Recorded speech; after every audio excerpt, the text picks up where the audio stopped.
Pourquoi vous devez arrêter de considérer les leads comme des produits, mais plutôt comme une opération d'investissement? C'est le sujet de notre vidéo d'aujourd'hui. On se retrouve de l'autre côté. Allez, go! Bonjour à tous, ici Alim, j'espère que vous allez bien. On se retrouve aujourd'hui pour une nouvelle vidéo. On va voir ensemble pourquoi vous devez absolument arrêter de considérer l'opération d'achat de lead comme une prestation que vous achetez ou comme un service, mais plutôt comme un investissement. Dans un premier temps, il faudra redéfinir ce que c'est que l'opération d'achat de lead. Dans le marché de la génération de leads, quand vous vous adressez à une entreprise pour acheter du lead, on fonctionne sur un modèle de rémunération qui est au CPL, au coût par lead. Si vous êtes aujourd'hui, je ne sais pas, peintre en bâtiment et que vous cherchez à avoir 100 prospects qui souhaitent repeindre leur appartement, l'entreprise va vous facturer, je dis n'importe quoi, par exemple 50 € le prospect. Si vous prenez 100 prospects, ça vous coûte 5 000 €. Donc vous investissez 5 000 € et après c'est en fonction des leads que vous avez reçus que vous allez avoir un retour sur investissement. Moi, mon approche, ce que je conseille à la majorité des clients qui sont intéressés et qui veulent acheter du lead, ayez plutôt une approche d'investissement plutôt qu'une approche de prestation. Parce qu'en fait, si vous allez avoir une approche de prestation, c'est-à-dire vous allez vous dire oui, dans le lot, j'ai acheté 100 leads, mais il y a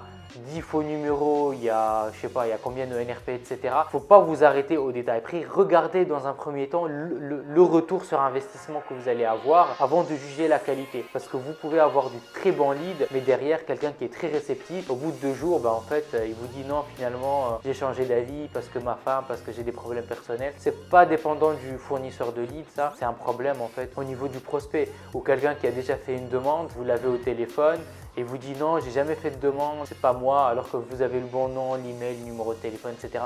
C'est de la mauvaise foi du prospect. Et encore une fois, c'est pas la faute de votre fournisseur de lead. Ça sert à rien de revenir vers votre fournisseur de lead, vu qu'il n'a pas fait de demande. Toutes les demandes, elles ont été faites par une personne du moment où c'est la bonne personne, le bon numéro de téléphone et la bonne adresse mail. Comme je l'expliquais, vous investissez 5 000, vous voyez le retour sur investissement, vous arrivez à avoir. Généralement, quand on s'adresse à des agences qui sont bien implantées et même quand ils vous facturent du CPL, le retour sur investissement est toujours bien parce que c'est des gens qui font ça depuis quelques années et qui maîtrisent parfaitement leur sujet. Malheureusement, cette approche d'investissement n'est pas encore acquise par la majorité des clients qui achètent du lead. Donc je le vois de plus en plus, en fait les clients ont plus une approche de prestation, c'est-à-dire qu'ils s'arrêtent au lead près alors que ce n'est pas vraiment l'approche qu'il faut avoir. C'est-à-dire si vous achetez 100 leads, que vous avez 3 ou 4 faux numéros, si vous êtes profitable et que le taux de transformation il est bon, c'est-à-dire vous avez un bon taux de rendez-vous, vous êtes je sais pas à 15%, 20%, peu importe, vous êtes profitable derrière, que vous avez un bon ROI, un bon retour sur investissement, ça ne sert à rien de revenir vers votre fournisseur de lead pour lui demander ou lui réclamer de vous recréditer du lead parce que lui ça lui coûte de l'argent et si vous êtes profitable, en fait, soit vous renouvelez, soit vous renouvelez pas, c'est à vous de voir. Si vous êtes profitable, c'est que les leads qui ont été fournis par votre fournisseur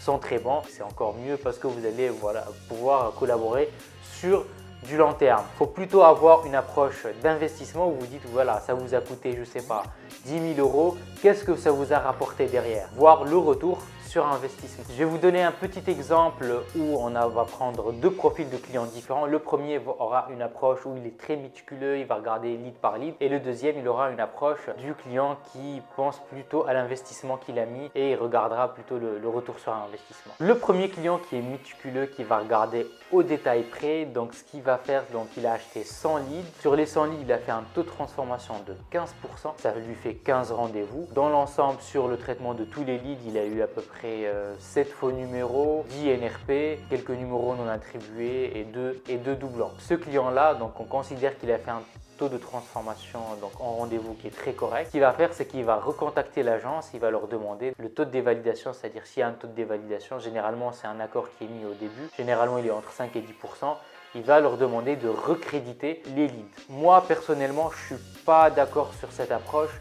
Parce qu'en fait, si vous êtes profitable, ça ne sert à rien de contacter l'agence pour vous recréditer des leads parce que derrière l'agence, pour vous recréditer ces leads, elle doit mettre de l'argent sur la table, sur les ads pour vous changer ces leads-là. Si vous êtes profitable, honnêtement, c'est pas très correct de demander des changements. Après, si vous n'êtes pas profitable et que le taux de transformation est catastrophique, je comprends parfaitement. Si vous êtes profitable, vous n'avez pas besoin d'aller réclamer le changement des faux numéros parce que ça arrive, c'est comme ça dans la lead gen, il y a toujours des déchets malheureusement. Par contre, le deuxième profil, il est plus dans l'investissement, c'est-à-dire qu'il a acheté la même quantité de leads, il a acheté 100 leads Et sur les 100 leads, il a fait un taux de transformation qui est inférieur. Il a fait 10% de taux de transfo. Il a eu pareil des faux numéros, des NRP, des choses qui n'allaient pas. Mais ce qu'il a fait, c'est qu'il a appelé l'agence. Il a demandé à simplement reconduire la campagne. C'est-à-dire qu'il a recommandé une quantité supérieure. Il a pris 150 leads en plus. Pourquoi? Parce qu'en fait, il a pris du recul.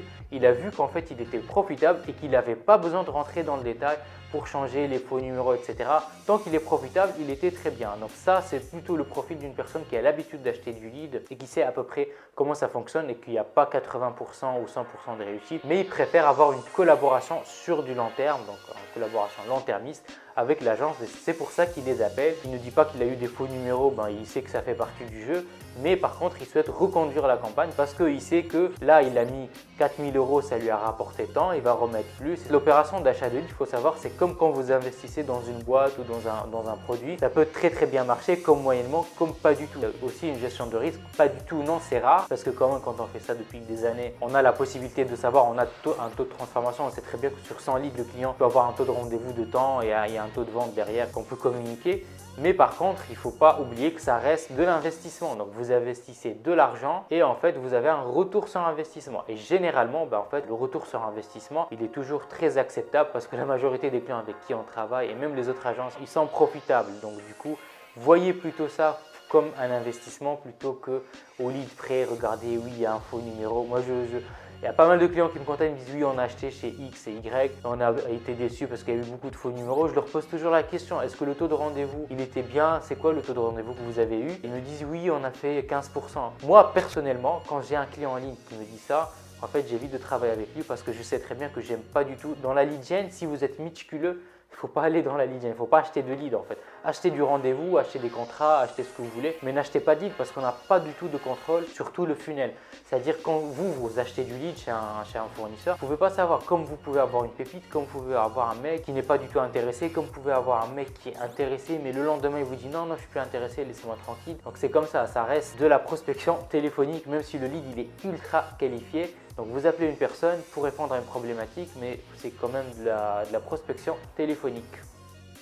On arrive sur la fin de la vidéo, donc j'espère que j'ai été clair et que je n'ai froissé personne. Le but c'était vraiment de sensibiliser en fait les futurs acquéreurs de leads pour qu'ils comprennent, voilà, dans la lead gen, ce n'est pas vraiment parfait, qu'on ne maîtrise pas tout, qu'il vaut mieux avoir une approche d'investissement, que ça arrangera tout le monde, tout le monde sera gagnant dans l'histoire. Petit clin d'œil à l'ensemble des confrères qui font de la lead gen comme moi. Quant à moi, je vous souhaite une excellente prospection et je vous dis à bientôt. Allez, ciao!